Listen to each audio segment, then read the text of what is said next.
Hey guys, what is up? It is Bibs7 here again, and welcome to another RuneScape 3 vlog here today. In this video, I'm going to be talking about my initial thoughts and first impressions on the new boss that came out today, Kerapac the Bound, the first boss of Elder God Wars Dungeon 3, and as well as talking about the update as a whole, because there was a few other things that were introduced with the update, including the first part of the dungeon. It's kind of not really a dungeon this time. It's more of a city. The others are in the ground, sort of in like dungeon type areas, but this one is a bit different for sure.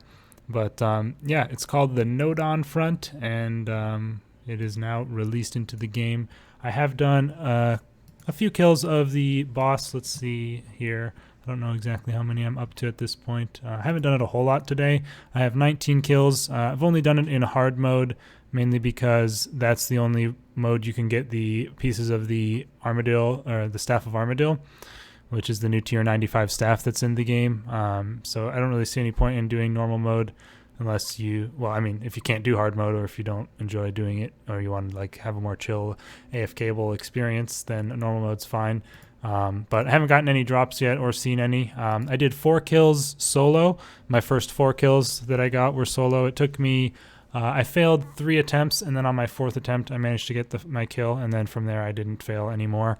And I got 4 kills total in solo, and then I did an hour of trio, which I guess we got 15 kills in that hour. And as you can see, our best time was 2 minutes, 12 seconds, which is pretty good, but I think we could definitely get it under 2 minutes if we just, figure out our strategies a bit better. Overall, it's an okay boss. It's definitely pretty boring in solo, I would say, mainly because, I mean, they say it has 4 phases, but it really doesn't. It's basically 2 phases in general. There's the first 3 so-called 3 phases where he has the exact same mechanics and is barely any different at all. And then there's the final phase, which is by far the most difficult part of the fight, where you have to kill the echoes and, keep your echoes alive, which is, it's an interesting final phase, a bit annoying, just because, I've seen the RS guy uploaded a no food kill, and I had that sort of idea in my head, like you could definitely use this time warp to reset your defensives and pretty much live forever using like immortality and stuff. Especially like imagine if you brought Acto with you and got Acto defensive resets while doing that, you'd probably not have too hard of a time surviving. And it's just kind of annoying trying to do it quickly or trying to avoid spamming too many defensives, because if you switch over to a clone that's low HP, like you literally just have to eat a ton of food to get that clone's health up, unless you're doing a time warp swap to get the health of 2 clones up. I don't know. It doesn't feel enjoyable doing it. So maybe it's more fun to do it with an approach like that, where you go for a lot of defensives and try and avoid having to eat too much, because it just doesn't feel great having to eat all that food just to get your clones back to high health. And if you don't do that, he gets a ton of stacks of his like enrage mechanic, which makes him just absolutely shred you. It makes your protection prayers like not work anymore, while simultaneously giving him a massive damage boost. So it is pretty punishing if you don't keep your clones alive. On top of the fact that all the echoes that were attacking your clones are then going to attack you as well while you're trying to finish off the rest of the echoes. So yeah, I don't know. I'm pretty meh on it at the moment. Maybe it'll be more fun when more strategies come out, but it's pretty similar to me to Raksha's design a little bit. Like Raksha has so-called 4 phases as well, and even Raksha has more like 4 phases than this boss does, because at least Raksha does gain some additional mechanics between the different phases, but they're really not all that different. And then you get the final phase, which is a lot different to the rest of the fight, which is kind of similar here. But in this fight, you have 3 phases that literally all have the same mechanics. The only difference being on the second, and third phase, you have the ability to use the time warp ability, which is a unique ability in the fight that uses the extra action button. And when you press it, you sort of take a snapshot of your current character state, your health, your adrenaline, your cooldowns, your prayer, and 10 seconds after you press the button, you'll be reset to the state you were in when you pressed it. So it can be very useful for, you press it and then you use like a bunch of thresholds and dump all your adrenaline with EOF specs, and then at the end of it you'll get all your adrenaline back on top of having the cooldowns of your thresholds reset.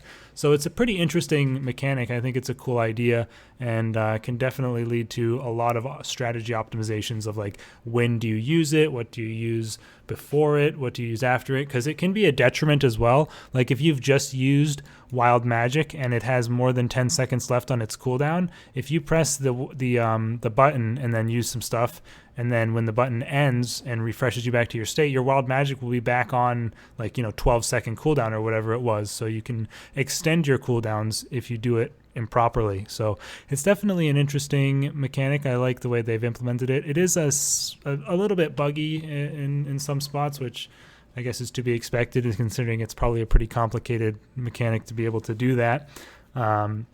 But things like if you have barricade active and the effect runs out, it'll say your barricade is going to last for like extra amount of time on your buff bar, but it actually doesn't, which can be misleading. Some other things with like sunshine I've seen have been a bit buggy, but overall it's not too bad and hasn't ruined any kills for me or anything. But I like the idea of the mechanic, and that's available on phase 2, 3, and 4. So on phase 4 it's very useful because, like I said, you can go into one of your echoes, eat up to full HP if you need to, and then press the button and then switch to another echo and use devotion while the button is still ticking down. And then when the time warp ends, you'll be brought back to full health because you were full health in your other echo, and your devotion cooldown will be reset.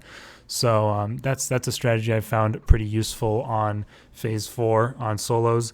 I will probably make a day 1 guide. I'm not sure if I'll be able to get it out tonight or tomorrow, but I'll probably make something just going over the strategies that I use to get kills and the mechanics as I understand them. It's not going to be the most, in-depth or perfect guide, similar to my Raksha guide where I just went over what I had learned that thus far on the boss. So yeah, I should be able to get that out. But yeah, I guess those are mostly my overall thoughts. It definitely just doesn't have as many mechanics as I kind of expected, given the 4-phase thing that they said that they were going for.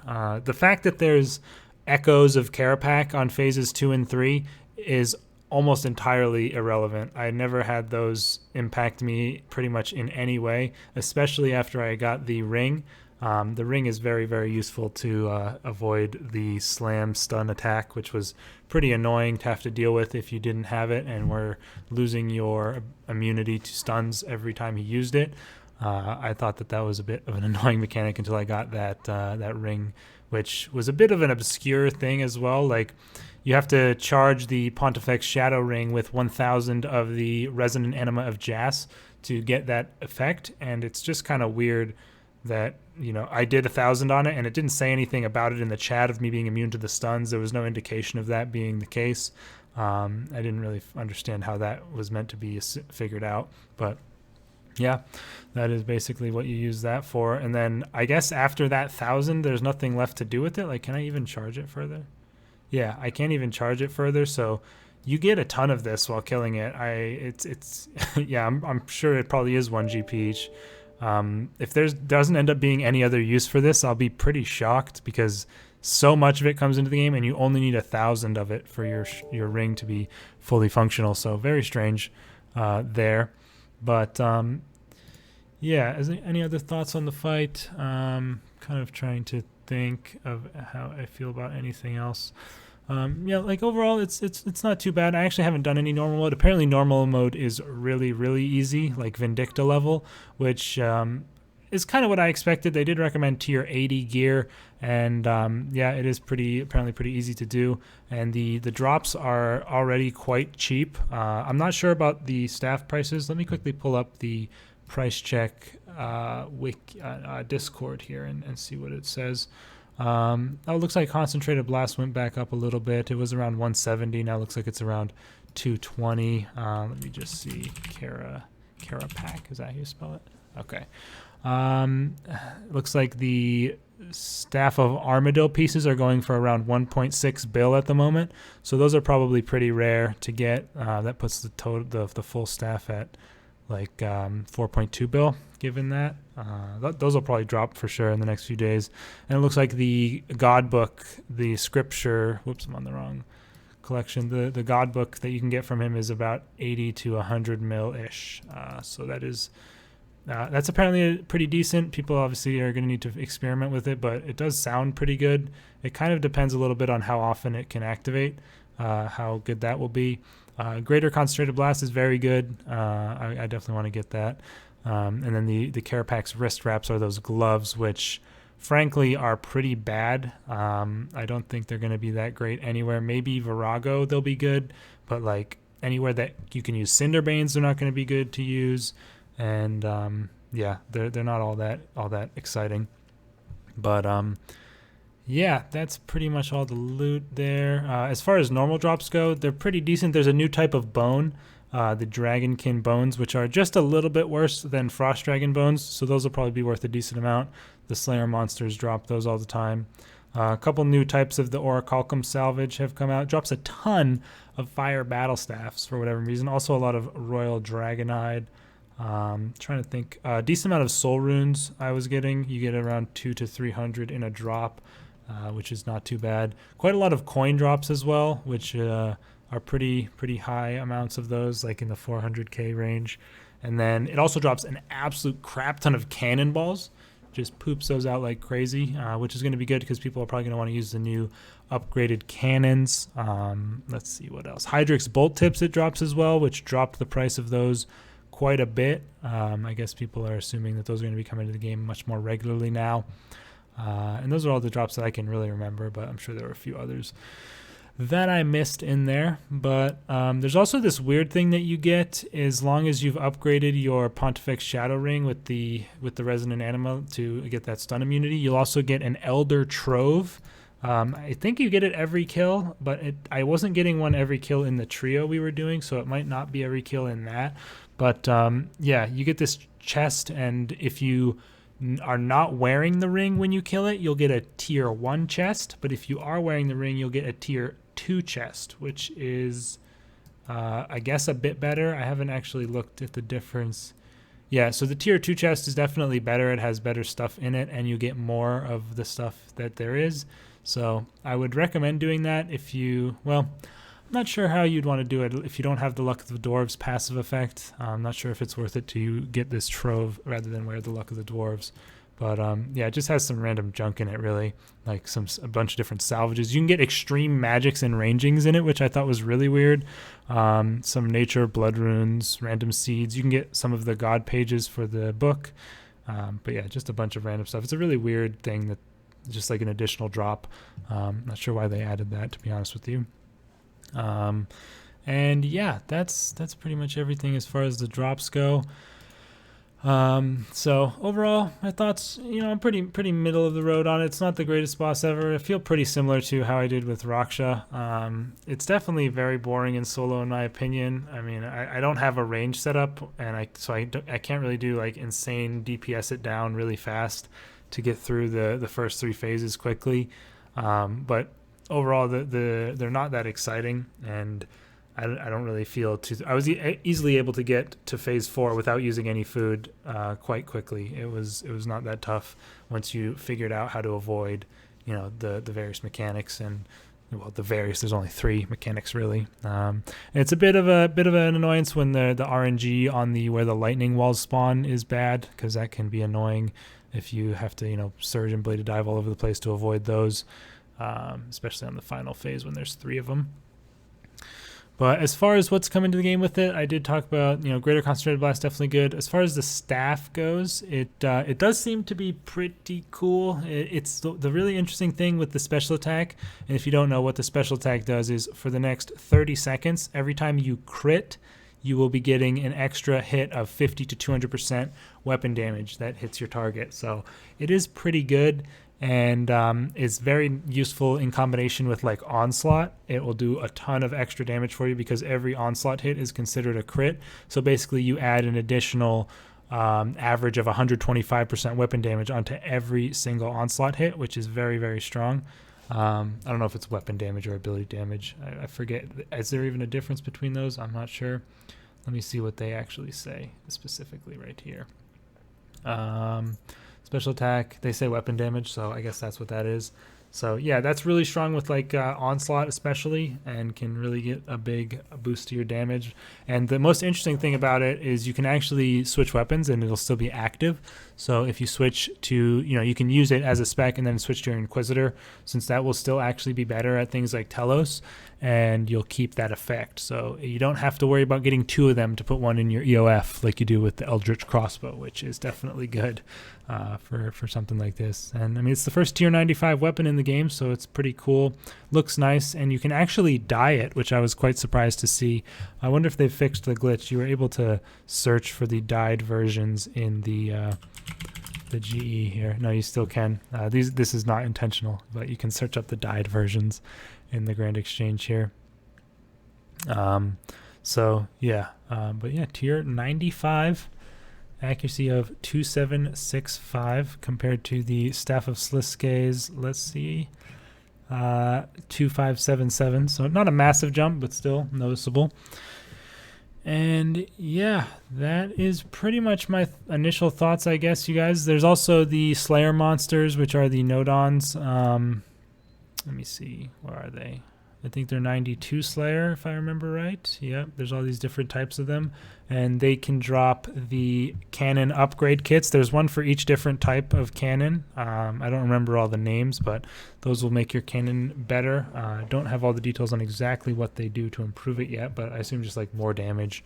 That's pretty much all I would ever guess. But overall, as far as the whole update as a whole is concerned, I would say it's kind of a letdown in comparison to like God Wars 2, which was released all in one day. The fact that they're really spreading this out over 4 different updates is still pretty disappointing to me. I was expecting a little bit more out of each front given they're doing that. I was hoping there would be some sort of skilling edition as well available in the area or something like that. But really, it's just the boss fight and a couple of Slayer monsters added. I mean, there's all these different types of Slayer monsters, but they're not all that different from each other.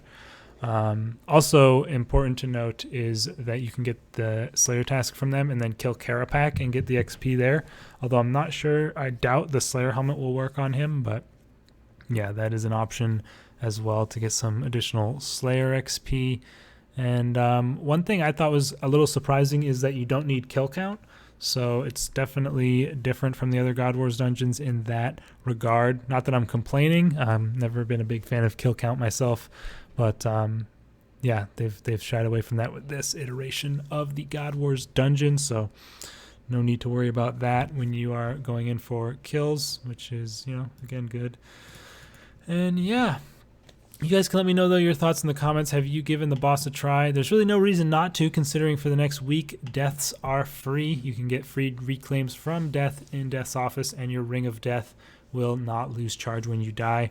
So that is very nice. Nice of them to do that for the first week of this boss release, so everyone can have a chance to give it a try and learn it without worrying too much about dying and losing stuff. And the Fateful Portal here in the PVM hub is, of course, attuned to the boss itself. And yeah, the whole area it's in is in the city of Sentiston, so it is pretty. It's just like right around where the quest took place, and that's where you go to. You fight him in the Colosseum there. And actually, the stuff in here is aggressive if you don't have the shard. I think of Erebus is what it's called, from the Battle of the Monolith or something. So be careful if you're walking through here. But yeah, it's just part of the City of Sentiston quest area. And if you haven't done the quest, you really, really should before doing the boss to get that ring, because it is very nice to have.